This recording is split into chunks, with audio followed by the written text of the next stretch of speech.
Halo semuanya, saat ini saya akan menjelaskan mengenai hotel system dari Anoja Cloud atau Easy, di mana hotel system ini saat ini juga sudah mendapatkan recognition atau certified dari industri-industri leader. Salah satunya mereka mendapatkan Connectivity Partner atau direkomendasikan oleh Booking.com, juga Expedia, Agoda, dan juga Airbnb sebagai online travel agent yang tentunya sangat besar ya di hospitality atau di hotel industry. Dan saat ini saya akan login ke hotel system dari Yanolja atau Easy ini. Dimana di sini menunjukkan tanggal atau kalender, tanggal juga hari, kemudian di sebelah kirinya ke bawahnya menunjukkan tipe kamar. Jadi biasanya data yang akan diminta saat registrasi, saat mengisi form pendaftaran untuk sistem ini adalah tipe kamar juga nomor kamarnya, sehingga tim hotel nanti sudah bisa mengakses, melihat nih gitu secara mudah gitu untuk masing-masing kamarnya ini apakah sudah terisi atau belum gitu dari OTA ataupun dari reservasi-reservasi yang datang langsung ke hotel.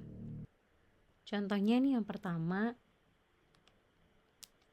saya bantu untuk proses reservasi. Misalnya ada tamu datang yang ingin mereservasi di tanggal 11 dan 12. Jadi tim FO bisa langsung saja mengklik di bagian tanggal tersebut, kemudian memilih berapa malam, mendrag sesuai malam yang dipesan, lalu memasukkan data dari tamunya.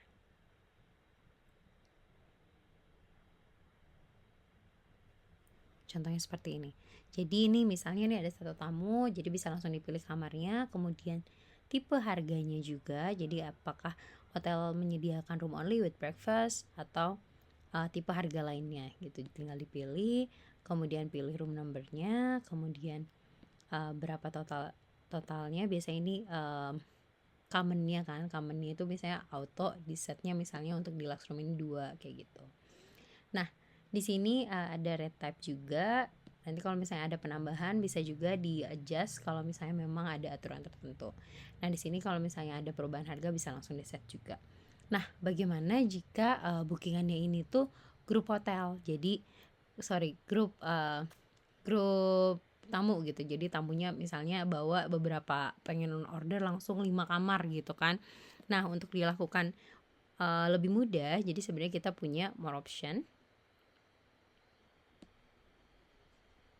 Dimana di sini tim FO bisa langsung memilih untuk melakukan quick group booking, kemudian bisa langsung memilih tipe kamarnya nih. Oke, misalnya ini deluxe room, kemudian tamunya mau pesan deluxe roomnya 3, kemudian superior roomnya 2 gitu misalnya. Nah, itu udah tinggal dipilih, misalnya yang dipilih adalah room only,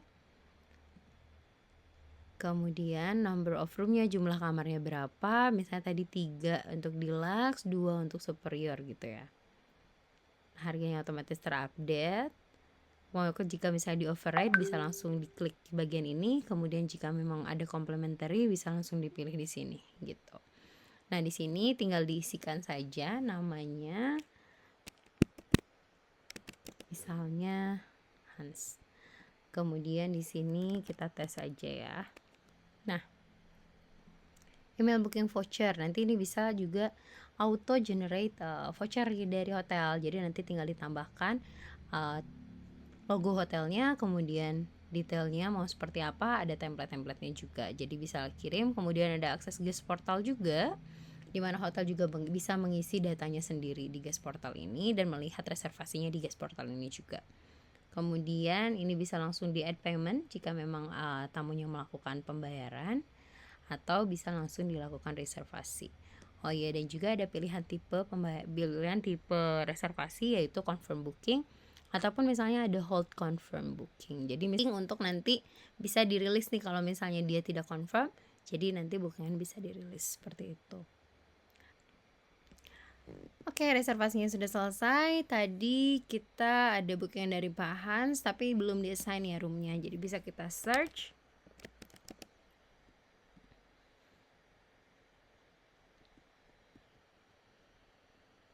Nah, di sini Pak Hans juga udah muncul. Misalnya kita mau assign room nih, jadi bisa satu-satu di sini, atau bisa kita langsung di polionya Pak Hans ini sendiri.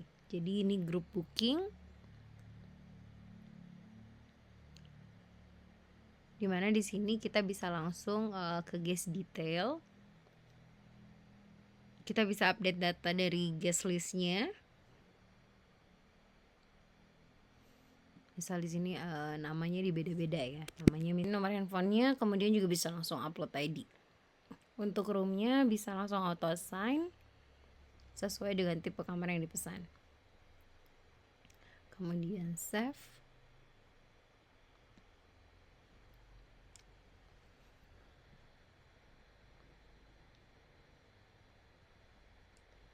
Oke, kita nanti akan bisa melihat bookingan dari Pak Hans ini di sini.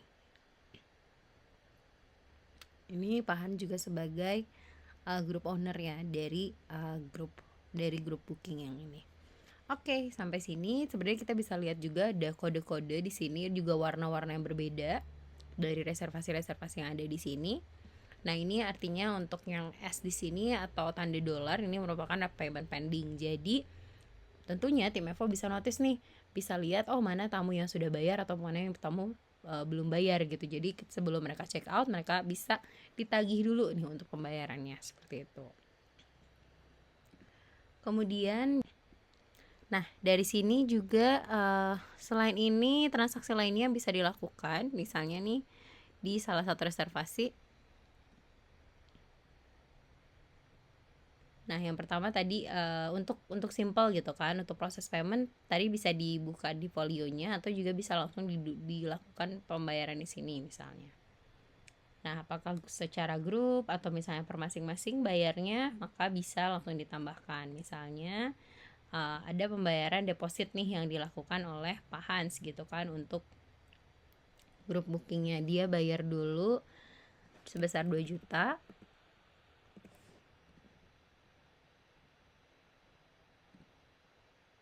Nah, di sini akan ada muncul pilihan apakah balance-nya ini 2 juta ini apakah akan masuk di tagihan Pak Hans saja atau dibagi secara proporsional. Tapi mungkin karena ini grup booking yang memang istilahnya patungan gitu misalnya kan, ya udah nih di semuanya itu dimasukkan ke masing-masing seperti itu. Jadi sama rata. Save. Nah, ini sudah masuk pembayarannya.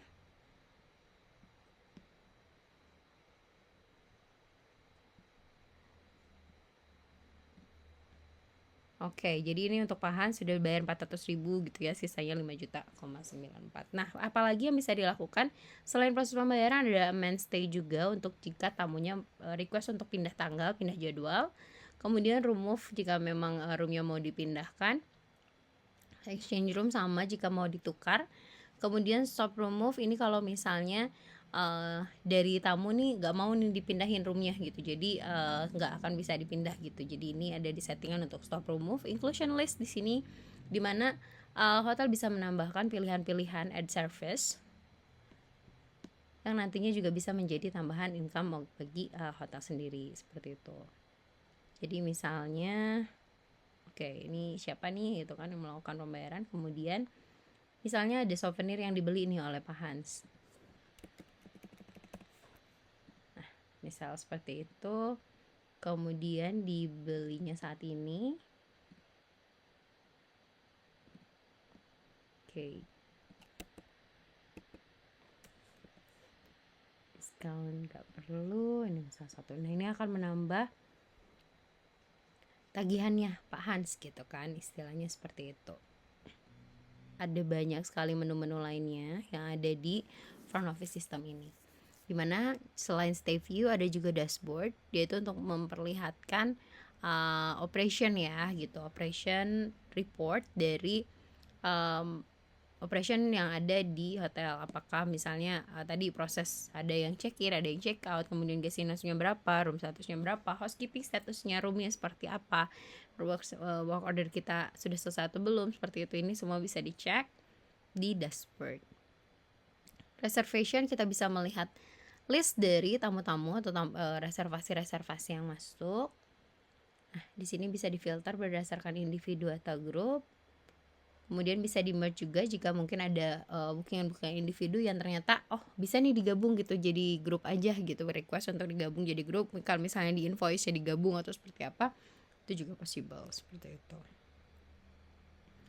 Nah, ini guys database, ini standar ya untuk database tamu. Kemudian night audit ini memang proses yang perlu dilakukan karena proses yang perlu dilakukan jika hanya untuk room yang istilahnya memang transaksinya atau ada yang belum selesai nih, ada reservasi atau mungkin pembayaran yang pending gitu. Jadi apakah tamu tersebut sudah check in, apakah tamu tersebut sudah check out, tamunya sudah bayar atau belum. Nah, seperti itu biasanya akan di-remind kembali di night audit ini. Night audit ini biasa dilakukan sebelum pergantian shift ke untuk hari keesokannya. Proses cashiering, di mana cashiering center ini juga akan mencakup nih, misalnya ada Agoda, ada travel, ada OTA, maksud saya ada OTA yang kita mau tahu nih berapa sih sebenarnya transaksi kita atau piutang kita di OTA tersebut. Itu sebenarnya bisa dicek di sini juga akan ada listnya. Dan misalnya OTA tersebut sudah melakukan pembayaran, dari tim hotel juga bisa melakukan adjustment di laporan sini gitu. Nah, kemudian ini di company database. Jadi kalau misalnya tadi juga misalnya ada kerjasama dengan perusahaan tertentu yang mereka melakukan pembayarannya pakai term of payment, jadi memungkinkan juga untuk tetap dimasukkan listnya di sini. Dan nanti data piutangnya bisa dicek juga di cashiering center sini gitu. Expense voucher ini untuk melakukan pencatatan mengenai petty cash yang istilahnya dikeluarkan oleh hotel. Kemudian di POS ini untuk extra charge yang mungkin di transaksi yang terjadi di luar proses reservasi gitu. Jadi misalnya kita menyediakan rental mobil dan kemudian ada yang rental mobil tapi bukan tamu yang reservasi. Jadi ini istilahnya pendapatan terpisah gitu untuk hotel. Kemudian housekeeping. Nah, di sini untuk tim housekeeping, untuk juga supervisor housekeeping bisa membagi pekerjaannya kepada tim housekeepingnya. Mereka pun bisa punya aplikasi di handphone untuk mengupdate nih apakah room tersebut sudah dibersihkan atau belum dibersihkan, seperti itu. Nah, di sini ada report.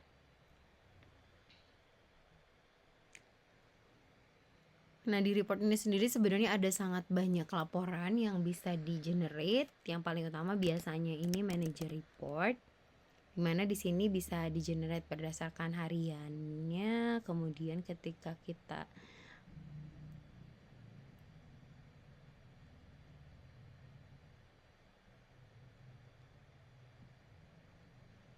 seperti ini. Jadi room charge-nya, kemudian ada room charge, ada extra charge juga gitu. Jadi tetap terpisah ya untuk pelaporannya gitu. Room charge berapa, extra charge yang disediakan oleh hotel juga pendapatannya berapa, seperti itu. Nah, ini ada laporan-laporannya, kemudian city ledger-nya juga, advance deposit-nya, gas ledger-nya.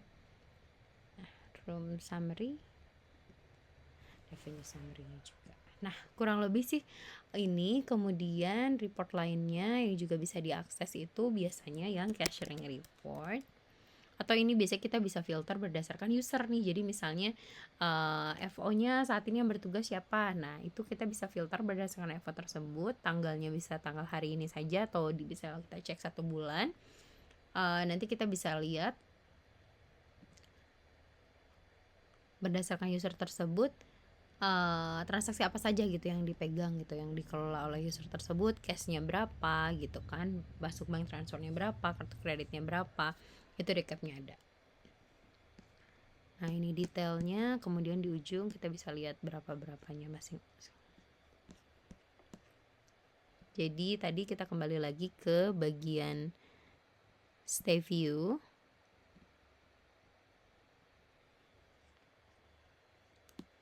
Di sini dimana kita bisa melihat seluruh transaksi gitu. Kemudian ketika kita mau update nih untuk online travel agent kita tuh kan tadi otomatis masuk ke sini. Dan juga ketika kita mau update harga, kalau availability kan sesuai dengan tersediaan di sini ya. Update harga, atau kita mau tutup allotment di online gitu kan, kita mau tutup dulu nih di online, kita nggak mau jualan, itu seperti apa caranya? Kita pindah ke channel manager. Ini dia tampilan channel manager. Kemudian untuk tadi update recent inventory-nya itu atau istilahnya harga dan juga mau tutup allotment misalnya kan di online, itu langsung ke menu ini.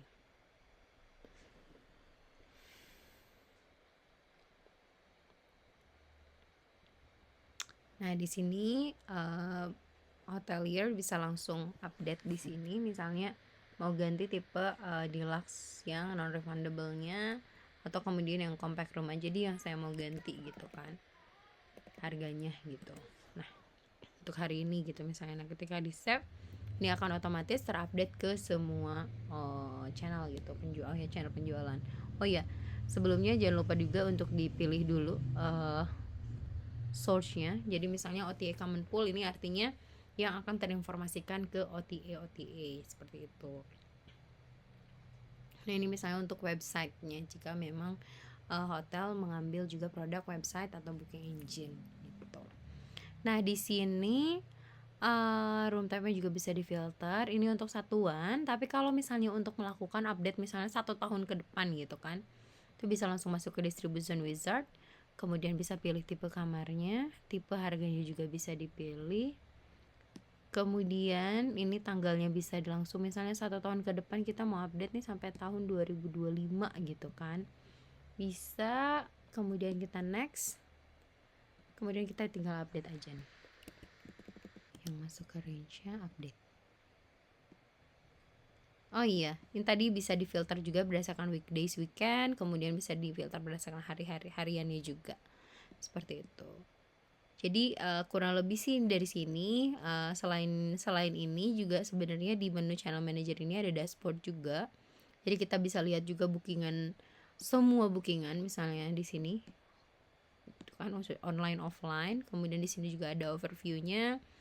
Ada berapa bookingan, berapa revenue, berapa okupansi, berapa average daily rate kita, kemudian best seller kita dari channel penjualan yang mana, room tipe mana yang paling bagus banyak terjual, rate harga mana yang paling banyak terjual. Dan di sini ada recapnya gitu. Di sini juga ada revenue comparisonnya berdasarkan tanggal, bulan, tahun, kemudian juga berdasarkan chart. Ini juga bisa kita lihat berdasarkan revenue-nya gitu, dari tipe kamar maupun tipe harga maupun OTA. Ini booking engine statistik. Kalau kita mau lihat juga nih seberapa bagus sih impactnya dari penjualan kita di booking engine gitu, berapa sih sebenarnya nge-view booking engine kita dan berapa yang sampai melakukan transaksi. Kemudian booking statistik, kemudian market insight juga kita ada.